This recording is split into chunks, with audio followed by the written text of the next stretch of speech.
Welcome to Molecule. Hello everyone, today we will discuss limb development part 3। तो आज हम limb development के part 3 को डिस्कस करेंगे, जिसमें हम anterior to posterior, dorsal to ventral axis formation की बात करेंगे। पार्ट 1 एंड 2 हम लोग ऑलरेडी डिस्कस कर चुके हैं, जिसमें हमने प्रॉक्सिमल टू डिस्टल एक्सिस की फॉर्मेशन की थी और इंट्रोडक्शन का पूरा पार्ट डिस्कस किया था। उसकी लिंक मैंने डिस्क्रिप्शन बॉक्स में दी है, वो आप वहाँ से देख सकते हैं। तो ऑलरेडी हम पार्ट 1 डिस्कस कर चुके हैं, जिसमें इंट्रोडक्शन और बेसिक एक्सपेरिमेंट देखे थे, और पार्ट 2 भी कल हमने डिस्कस किया, जिसमें प्रॉक्सिमल टू डिस्टल एक्सिस और वेरियस पाथवेज देखे थे। आज जो हम बात करेंगे वो पार्ट 3 की बात करेंगे, तीसरे पार्ट की वीडियो, जिसमें हमने एंटीरियर टू पोस्टीरियर और dorsal to ventral axis formation को डिस्कस करना है। तो शुरुआत करते हैं हम लोग एंटीरियर टू पोस्टीरियर एक्सिस। ये जो रेगुलेट होती है वो सोनिक हेजॉग के एक्सप्रेशन से रेगुलेट होती है। एंटीरियर टू पोस्टीरियर एक्सिस, ये जो सोनिक हेजॉग होता है उसको सिंथेसाइज और रिलीज करता है ZPA रीजन, जिसको जोन ऑफ पोलराइजिंग एक्टिविटी कहते हैं। यही रीजन जो होता है वो रिलीज करता है और सिंथेसाइज करता है, और ये कहाँ पाया जाता है? पोस्टीरियर मेसोडर्म सेल रीजन में, पोस्टीरियर साइड पे पाया जाता है। तो यहाँ पे आप देख सकते हैं कि ये जो है आपका ZPA रीजन है यहाँ पे, और यही रिलीज करता है यहाँ से सोनिक हेजॉग। तो सोनिक हेजॉग का ग्रेडियंट कुछ इस तरीके से होता है, पोस्टीरियर साइड पे सबसे ज़्यादा होता है और एंटीरियर साइड पे सबसे लो होता है। और इसी के अकॉर्डिंग जो होती हैं हमारी फिंगर्स बनती हैं, पिंकी से लेके थंब तक। तो जहाँ पे सबसे कम होता है वहाँ पे थंब बनता है, जहाँ पे सबसे ज़्यादा होता है वहाँ पे पिंकी, जिसको चुंगलिया कहते हैं, वो फॉर्म होती है। अब ZPA ग्राफ्टिंग एक्सपेरिमेंट देखते हैं। जब हमने ZPA को ग्राफ्ट किया, ZPA रीजन को एंटीरियर लिम्ब बड मेसोडर्म में, तो देखा क्या गया, डुप्लीकेटेड डिजिट्स जो थी वो इमर्ज आउट हुई as a mirror image of the normal digits, मतलब मिरर की तरह आई। तो यहाँ से हमने क्या किया, यहाँ से ZPA एक और लिया हमने और इसमें डाल दिया, तो 2 ZPA रीजन हो गए, एंटीरियर और पोस्टीरियर। तो इससे क्या देखा गया, यहाँ पे मिरर इमेज बनी, ठीक है ना। यहाँ पे मिरर इमेज कुछ फॉर्म हो गई इस तरीके से। यहाँ पे आप देख सकते हैं ये मिरर इमेज फॉर्म हुई, बिल्कुल सेम मिरर इमेजेस ऊपर नीचे फॉर्म हो गई। आ रही बात सही में? तो ये कुछ इस तरीके से, जैसे हाथ अगर हम देखें तो अंगूठा बीच में होगा यहाँ पे, बाकी चुंगलिया एंटीरियर की तरफ होगी और पोस्टीरियर की तरफ होगी, यहाँ पोस्टीरियर की तरफ और एंटीरियर की तरफ। तो कुछ इस तरीके का स्ट्रक्चर फॉर्म होगा मिरर इमेज का। तो इससे यही कंक्लूजन निकला कि जो सोनिक हेजॉग प्रोटीन होता है वही एक्सप्रेस होता है कहाँ पे? ZPA रीजन पे। अरे बात सही में, क्योंकि सोनिक हेजॉग ही रिस्पॉन्सिबल था, और ZPA रीजन जब हमने ऊपर भी रखा तो उसका मतलब सोनिक हेजॉग निकला होगा, वही रिस्पॉन्सिबल है डिजिट के फॉर्मेशन के लिए। तो नेक्स्ट है हमारा implantation of sonic hedgehog producing fibroblast. अब हमने क्या किया, सोनिक हेजॉग को एक्टोपिकली प्रोड्यूस किया कहाँ पे? एंटीरियर मार्जिन पे, पोस्टीरियर ही पे होता है ये। वैसे ही हमने अब इसको क्या किया, एंटीरियर रीजन पे प्रोड्यूस कराया by grafting fibroblast expressing sonic hedgehog. Fibroblast cells हमने एंटीरियर साइड पे डाले जो एक्सप्रेस कर रहे थे सोनिक हेजॉग। देखा ये गया कि जो लिम्ब था उसने क्या आपकी बार एग्जिबिट किया, मिरर इमेज डिजिट डुप्लीकेशन, बिल्कुल पीछे की तरह डुप्लीकेशन इसने भी किया। तो यहाँ पे हमने क्या किया, यहाँ पे इम्प्लांट किए SSH producing fibroblast anterior side पे। यहाँ पे तो ZPA है ही है जो कि सोनिक हेजॉग रिलीज करेगा।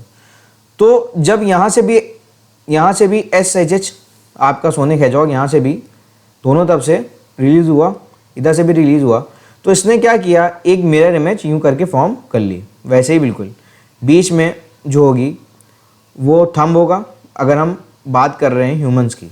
चिक की करेंगे तो सेकेंड नंबर जो होगी डिजिट वो फॉर्म होगी, और ऊपर 4, क्योंकि 4 जो होती है वो वहीं पे होती है जहाँ पे SSH का सबसे ज़्यादा सोनिक हेजॉग पाया जाता है। तो ये मिरर इमेज डुप्लीकेशन हुआ फ्रॉम ग्राफ्ट की वजह से, एंटीरियर साइड पे भी और पोस्टीरियर साइड पे भी फॉर्म हो गया। तो यहाँ पे आप देख सकते हैं ये सोनिक हेजॉग जो था यहाँ पे लो था और हाई था। तो हाई में कहा क्या बना आपका, हाई में 4 वाली बनी, तो ये कुछ इस तरीके से बनी, 4 बनी, फिर 3, फिर 2, फिर इधर 2, फिर 3, फिर 4 बनी, कुछ इस तरीके से पैटर्न आया। तो लो जहाँ पे होगा, यहाँ पे लो है तो लो पे 2 बना, और हाई पे जहाँ पे हाई है वहाँ पे 4 बनी। तो कंक्लूजन यही निकला कि जो सोनिक हेजॉग होता है वो सफिशिएंट होता है कि सर्व कर सके फंक्शन ऑफ जेडपीए के फंक्शन को सर्व कर सके, क्योंकि जेडपीए रीजन से सोनिक हेजॉग ही रिलीज होता है। तो इसका कंक्लूजन ये निकला। तो सोनिक हेजॉग ही इंपॉर्टेंट होता है anterior to posterior axis polarity के लिए।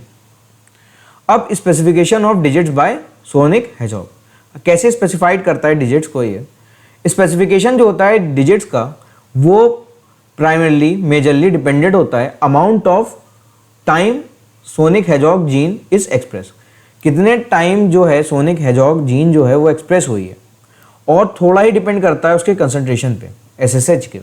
जो आपका सोनिक हेजॉग होगा उसके कंसंट्रेशन पे कम डिपेंड करेगा, ये ज़्यादातर उसी पे डिपेंड करेगा कि उन सेल्स में जो सोनिक हेजॉग की जीन है वो एक्सप्रेस हो।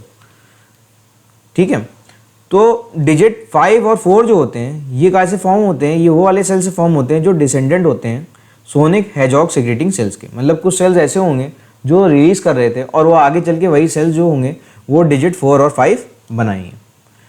तो यहाँ पे आप देख सकते हैं, यहाँ पे डिजिट 4 और 5 जो था वहाँ पे ये ऐसे टाइम ऑफ एक्सप्रेशन, यहाँ पे जो सोनिक हेजॉग जीन थी यहाँ पे वो एक्सप्रेस हुई, और उसी के डिसेंडेंट हैं 4 और 5 डिजिट। डिजिट नंबर 3 जो होती है वो काय की बनी होती है? कुछ सेल्स की बनी होती है जो कि सिक्रीट करते हैं सोनिक हेजॉग। यहाँ पे आप देख सकते हैं कुछ सेल्स ऐसे हैं जो सोनिक हेजॉग रिलीज कर रही हैं, जो कि शॉर्टर पीरियड के लिए होता है, और कुछ सेल्स होते हैं इनमें जो डिपेंडेंट होते हैं सोनिक हेजॉग के डिफ्यूजन पे, मतलब उसकी कंसंट्रेशन पे। तो ये कुछ जो होंगे वो डिपेंडेंट होंगे उसकी कंसंट्रेशन पे। तो ये दोनों से बनता है डिजिट 3, डिफ्यूजन से भी और उसके एसएसएच आपके सोनिक हेजॉग एसएचएच के जो सोनिक हेजॉग है उसके डिसेंडेंट पे। ठीक है ना, तो ये दोनों पे डिपेंडेंट होता है। जो 2 होता है वो इंटायरली डिपेंडेंट होता है सोनिक हेजॉग के डिफ्यूजन पे, उसके कंसंट्रेशन पे डिपेंडेंट होता है अपनी स्पेसिफिकेशन के लिए कि डिजिट 2 फॉर्म हो। यहाँ पे आप देख सकते हैं ये जो पूरा ये एरिया आ रहा है इसका, तो ये पूरा डिपेंड है किसके ऊपर? ये डिपेंड है एसएचएच के डिफ्यूजन पे। बाकी जो डिजिट 1 होती है वो इंडिपेंडेंट होती है सोनिक हेजॉग के, उसको चाहिए नहीं होता। अगर कुछ भी नहीं होगा तो सोनिक हेजॉग नहीं है तो डिजिट 1 तो बन जाएगी। तो यही होता है, आप देख सकते हैं यहाँ पे कि अगर जो म्यूटेंट है जो लैग कर रहे हैं सोनिक हेजॉग एक्सप्रेशन लिम में, उनमें सिर्फ और सिर्फ जो डिजिट 1 होगी वही फॉर्म होगी, बाकी डिजिट्स नहीं फॉर्म होंगी। ठीक है ना, तो यही चीज़ होती है। तो जो डिजिट 1 होता है वो इंडिपेंडेंट होता है, इसीलिए म्यूटेंट्स में भी जो सोनिक हेजॉग के म्यूटेंट्स होते हैं उनमें डिजिट 1 तो फॉर्म हो ही जाती है। अब फीडबैक मैकेनिज्म देखते हैं बिटवीन सोनिक हेजॉग और एफजीएफ के बीच में। ये डिपेंड करता है लेवल ऑफ एफजीएफ पे, एआर में, कि जेडपीए जो होगा वो एक्टिवेट रहेगा या टर्मिनेट हो जाएगा। तो ये जो रेगुलेशन होता है वो 2 फीडबैक लूप्स के जरिए होता है। ये बहुत इंपॉर्टेंट है, ये बहुत ज़्यादा इंपॉर्टेंट है। इससे रिसेंटली क्वेश्चंस बने और आने वाले वक्त में भी इससे क्वेश्चंस काफ़ी बनेंगे। पहला जो लूप होता है वो पॉजिटिव फीडबैक लूप होता है। जब लिम्ब बड ग्रो करती है इनिशियल फेज में लिम्ब बड बन रही होती है और एफजीएफ का लेवल बहुत कम होता है, तब पॉजिटिव फीडबैक लूप चलता है। सेकेंड होता है आपका नेगेटिव फीडबैक लूप। जब लिम्ब डेवलप्ड हो चुका होता है, पूरी आउटग्रोथ हो चुकी होती है लिम्ब की, यानी कि लिम्ब पूरा फॉर्म्ड हो चुका होता है और यहाँ पे ऑटोपॉड का फॉर्मेशन होने वाला होता है, तो यहाँ पे एफजीएफ लेवल सबसे हाई होता है और नेगेटिव फीडबैक लूप चलता है। तो ये आप देख सकते हैं कि जो पॉजिटिव फीडबैक लूप होता है उसको ये आपका एफजीएफ और सोनिक हेजॉग लूप भी कहते हैं। ये पॉजिटिव फीडबैक लूप है। नेगेटिव फीडबैक लूप कौन सा होता है? वो एफजीएफ ग्रेम 1 लूप होता है, ये नेगेटिव वाला है, जो कि जब होता है जब एफजीएफ का कंसंट्रेशन हाई हो जाए सबसे ज़्यादा। तो अगर वर्ड्स में देखें फिर डिस्कस करें पूरी सिग्नलिंग, तो पॉजिटिव फीडबैक लूप जो होता है वो कब काम करेगा, कैसे करेगा, उसके बारे में देख लेते हैं। इसको एफजीएफ और सोनिक हेजॉग लूप भी कहते हैं। ये स्टेब्लिश तब होता है जब लिम्ब बड ग्रोइंग होती है, मतलब इनिशियल फेज में लिम्ब बड जब बनी हुई होती है। ठीक है ना, एट प्रॉक्सिमल साइड, शुरुआत में बिल्कुल प्रॉक्सिमल साइड पे। यहाँ पे जो एफजीएफ होता है वो एक्टिवेट करता है सोनिक हेजॉग के एक्सप्रेशन को by inhibiting the repressor of sonic hedgehog, जिसका नाम है ETV45। तो यहाँ पे होता है ETV45, तो ये यहाँ पे इनहिबिट करेगा ETV45 को, और यहाँ पे इनहिबिट करेगा तो यहाँ से इसको प्रमोट करेगा ये सोनिक हेजॉग को, और सोनिक हेजॉग का एक्सप्रेशन बढ़ जाएगा। जब सोनिक हेजॉग का एक्सप्रेशन बढ़ा तो लेवल ऑफ ग्रेम वन का जो लेवल होगा वो भी इंक्रीज कर जाएगा, हाई हो जाएगा लेवल, और वो इनहिबिट करने लगेगा किसको, BMPs को। यहाँ पे किसको इनहिबिट करने लगेगा, यहाँ पे इसने प्रमोट किया ग्रेम वन को, और ग्रेम वन ने किसको इनहिबिट कर दिया, BMP को। जब BMP को इसने क्या किया, इनहिबिट कर दिया, तो इसकी वजह से क्या हुआ, BMP अब इनहिबिट नहीं कर पाएगा किसको, FGF की सिंथेसिस को इन AER।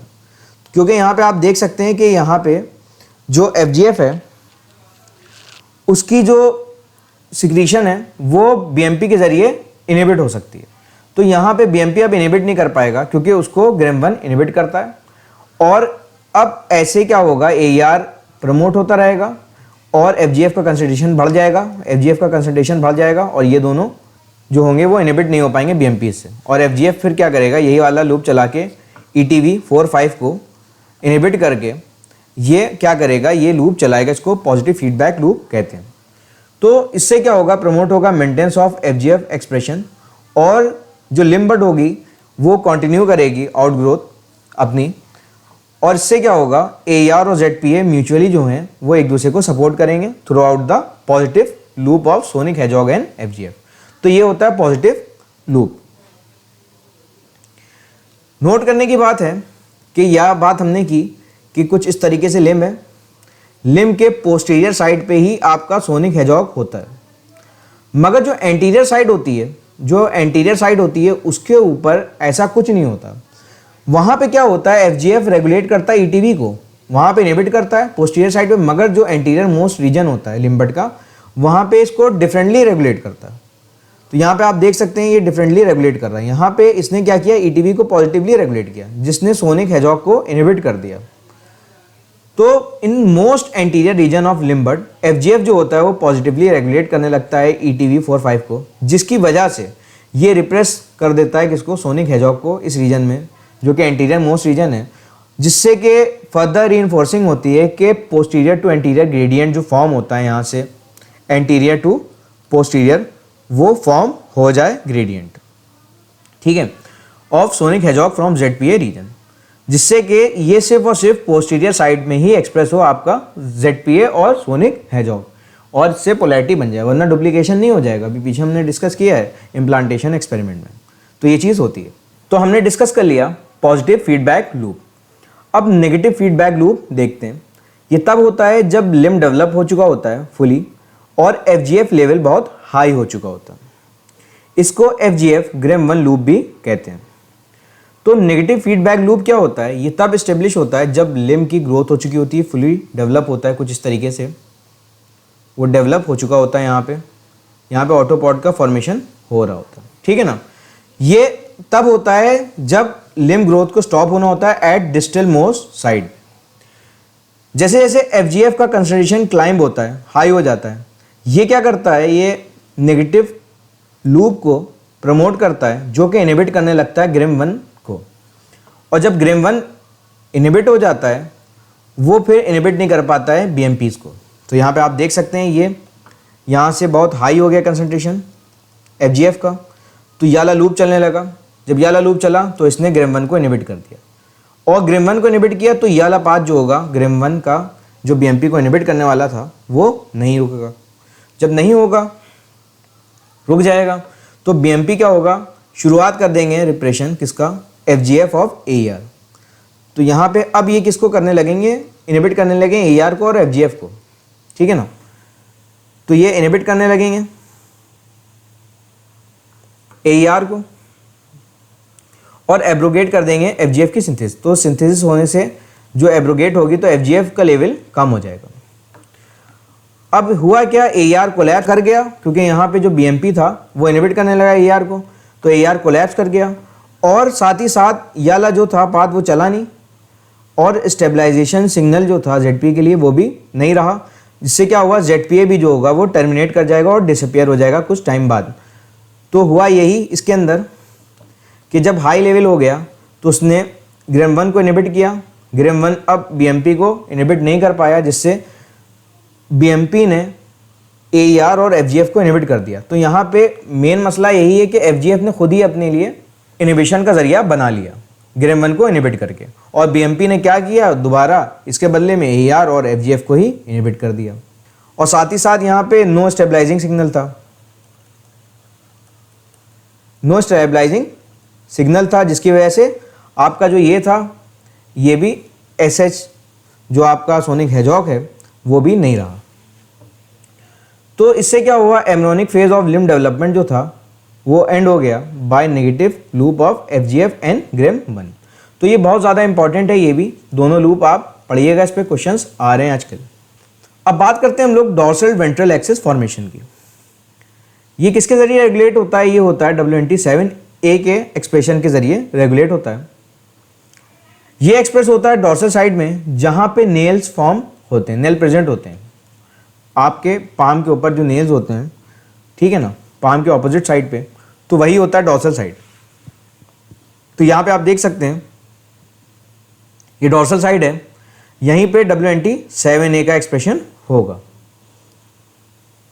WNT7A इंड्यूस करता है किसका एक्टिवेशन, LMX1B जीन का, जो कि डॉर्सल मेसेनकाइम में होती है, यहाँ पे एक्सप्रेस होगी है, इसका एक्सप्रेशन बढ़ा देता है, एक्टिवेट कर देता है।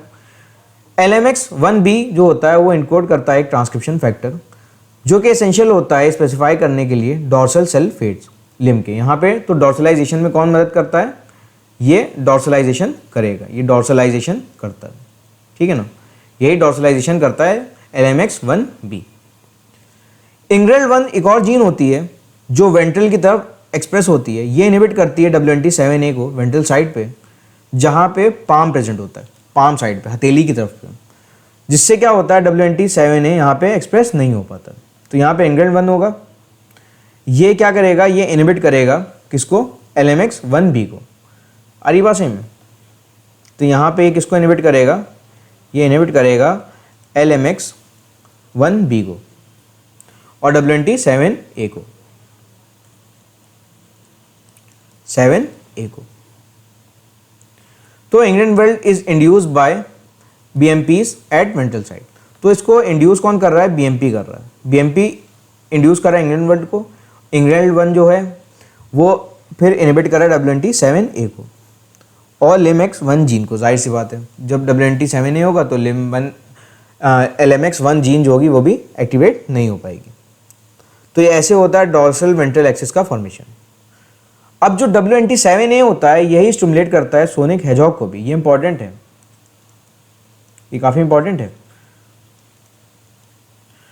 WNT7A डिफिशिएंट एम्ब्रियोज में देखा गया कि इसमें पोस्टीरियर डिजिट्स नहीं पाई गई, 1 2 3 4 5 होती हैं, जिसमें 1 तो बनी जाएगी, इंडिपेंडेंट होती है, 2 3 4 5 जो ऊपर वाली डिजिट्स होती हैं पोस्टीरियर साइड पे, वो जो थी वो नहीं बनी।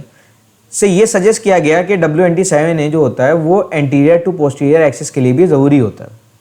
तो यही देखा गया कि SSH जो आपका सोनिक हेजॉक है, ये इसका एक्सप्रेशन जो होता है वो रिड्यूस हो जाता है। और जब सोनिक हेजॉक सिंथेसिस स्टिमुलेट कौन करता है, तो इसको स्टिमुलेट FGF4 और WNT7A भी करते हैं। इससे यही कंक्लूजन निकलता है। अगर ओवर एक्सप्रेशन कर दें तो एक्स्ट्रा डिजिट्स बन जाती है वेंट्रल साइड पे, ठीक है ना, वेंट्रल साइड पे भी एक्स्ट्रा डिजिट्स बन जाएंगी अगर हम इसका ओवर एक्सप्रेशन कर देंगे। नेक्स्ट है हमारा BMP रोल इन एलिमिनेशन। अब जो BMP होता है वो रिस्पॉन्सिबल होता है simultaneously shutting down AER ZPA and inhibiting WNT7A signalling along dorsal ventral axis. जो BMP होता है इसी का काम होता है जो 3 एक्सिस हैं, तीनों एक्सिस हैं, उनको टर्मिनेट करने का भी यही रोल होता है BMP का एलिमिनेशन में। और BMP एलिमिनेट करता है growth and patterning along all 3 axis, वो अभी आगे देखेंगे। म्यूटेशन केसेस देख लेते हैं हम लोग डॉर्सल से वेंट्रल एक्सिस फॉर्मेशन में जो जीन्स है उनकी म्यूटेशन केसेस। पहला ये है, अगर WNT7A को हम नॉकआउट कर देंगे जीन को, तो फिर क्या होगा, दोनों साइड जो होंगी वो वेंट्रलाइज हो जाएंगी। क्यों, क्योंकि ये रिस्पॉन्सिबल है डॉर्सल साइड के लिए। जब ये होगी नहीं तो दोनों वेंट्रलाइज हो जाएंगे और वेंट्रल फूड पैड्स बन जाएंगे दोनों साइड। अगर हमने BMPs को नॉकआउट कर दिया तो BMP are responsible for the ventralization, तो जब इसको नॉकआउट करेंगे तो दोनों डॉर्सलाइज हो जाएंगी, बोथ साइड गेट डॉर्सलाइज। अगर लॉस ऑफ फंक्शन म्यूटेशन कर दें LMX1B जीन्स में, ह्यूमंस में, तो इससे क्या होगा, इससे नेल पटाला सिंड्रोम हो जाएगा। ये इंपॉर्टेंट है काफ़ी, नेल पटाला सिंड्रोम हो जाएगा। जहाँ पे डॉर्सल साइड जो होती है वो एंटलाइज हो जाती है, जिससे नो नेल्स होते हैं, नेल्स नहीं बनते डिजिट्स में, और नो नी कैप्स होती हैं, कोई नी कैप्स नहीं होती। तो ये कुछ इस तरीके से होता है नेल पेटालर सिंड्रोम में। फुट पैड जो होते हैं दोनों वेंटिलाइज हो जाते हैं ह्यूमंस में। अरे बात सही में ना, तो देख सकते हैं ये भी वेंटिलाइज हो गया और ये तो वेंट्रल था ही। अब मेंटेनेंस कैसे होता है 3 एक्सिस का, ये बहुत इंपॉर्टेंट है।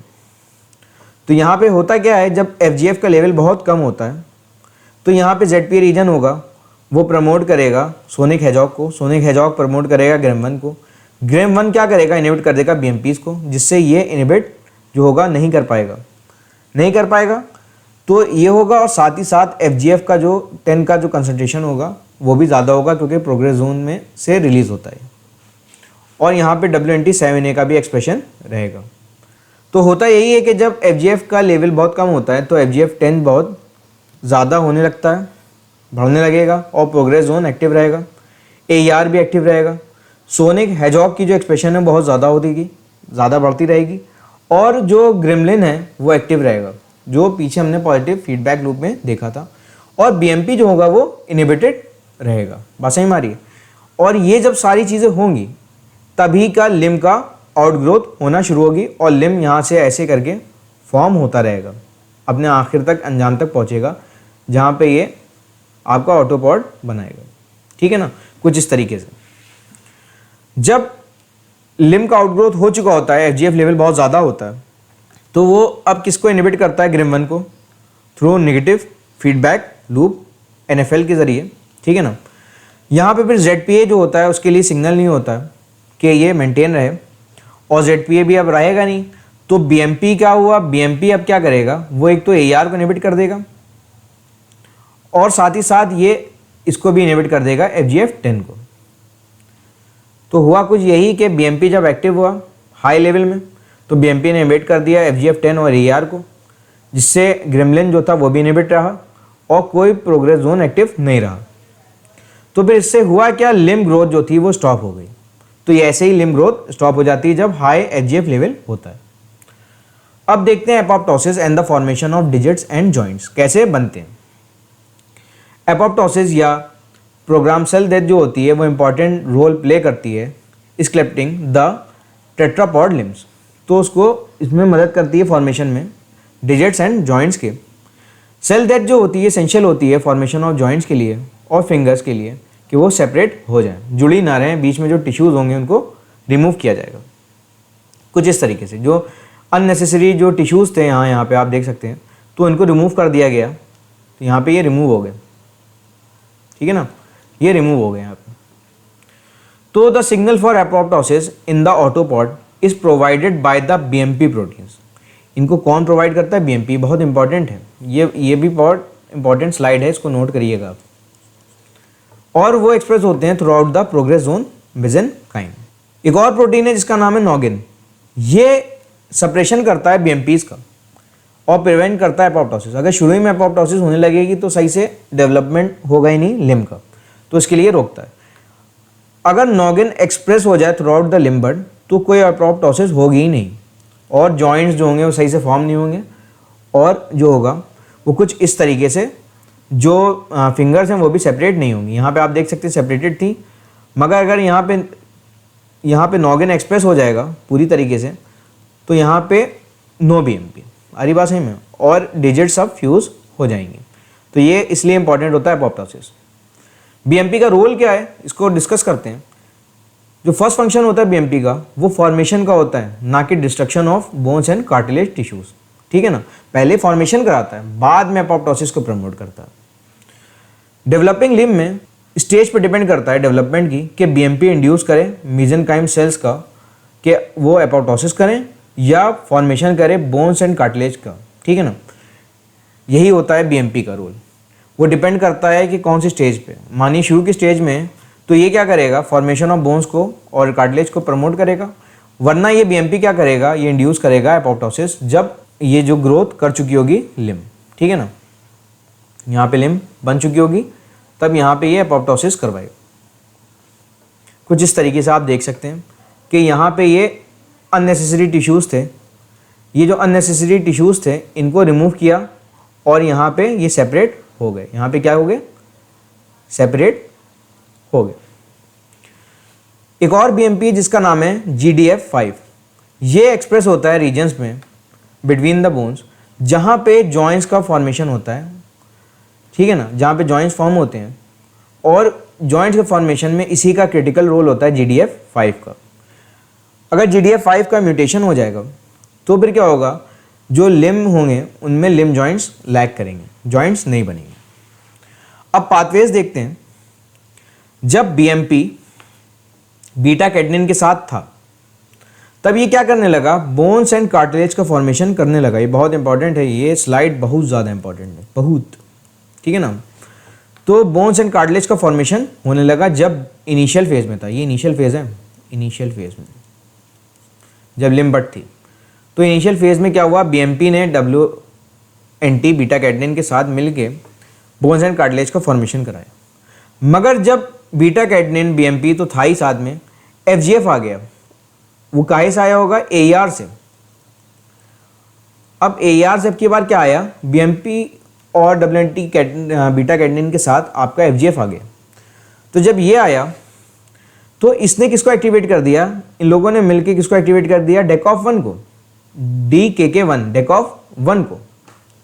जब DKOF1 को एक्टिवेट किया तो ये इंड्यूस कर दिया इसने एपोप्टोसिस, जो कि ज़रूरी पाथ था, और साथ ही साथ इसने इनहिबिट कर दिया इस पाथवे को जहाँ पे formation of bones and cartilage हो रहा था। तो यही रोल होता है BMP का कि इनिशियल फेज में तो ये बोन्स एंड कार्टिलेज का फॉर्मेशन कराता है, मगर जब आगे बढ़ जाता है ज़्यादा लिम्ब और फॉर्म्ड हो जाती है डिस्टल साइड, तब FGF AER से निकला होता है, ये इसके साथ मिलकर DKOF1 को एक्टिवेट करता है। वो सबसे पहले एपोप्टोसिस कराएगा कि सेपरेट हो जाए डिजिट्स। उसके अलावा ये वाले पाथवे को भी इनहिबिट करता है, जिससे ये वाला पाथवे रुक जाता है। तो जब एपोप्टोसिस होगी तो उससे होगा क्या, मानिए कुछ लिम्ब के इस तरीके से थे, कुछ इस तरीके से थे, यहाँ पे जॉइंट्स थे, मतलब ये जॉइंट था यहाँ पे। तो ये जो अननेसेसरी जो टिश्यूज़ हैं इनका क्या होगा, ब्रेक डाउन हो जाएगा, ठीक है ना, इसको रिमूव कर दिया जाएगा और जो डिजिट्स होंगी वो सेपरेट हो जाएंगी, ठीक है ना, डिजिट्स सेपरेट हो जाएंगे एपोप्टोसिस के थ्रू। तो रोल ऑफ DKOF क्या है कि जब FGF from AER is present, जब AER से FGF आ चुका होता है तो DKOF जो 1 होता है आपका एक्टिवेट हो जाता है, DKOF जीन। ये क्या करती है, ये प्रोटीन जो होता है ये मीडिएट करता है एपोप्टोसिस और साथ ही साथ इनहिबिट कर देता है पाथवे ऑफ स्केलेटल फॉर्मेशन, जो भी देखा था हमने। इंपॉर्टेंट पॉइंट्स क्या हैं कि अगर प्रेजेंस ऑफ WNT है तो क्या होगा, BMP इंड्यूस करेगा बोन एंड कार्टिलेज फॉर्मेशन, सिर्फ और सिर्फ only WNT, no FGF, no FGF, ठीक है ना। तब क्या होगा, बोन्स एंड कार्टिलेज फॉर्मेशन होगा। मगर अगर प्रेजेंस ऑफ FGF है, किससे आया होगा ये, AER से, तो BMP क्या करेगा, इंड्यूस करेगा एपोप्टोसिस बाय एक्टिवेटिंग DKOF1। तो ये रोल था आपका FGF का कि BMP के साथ वो मिलके एपोप्टोसिस कराता है बाय एक्टिवेटिंग DKOF1।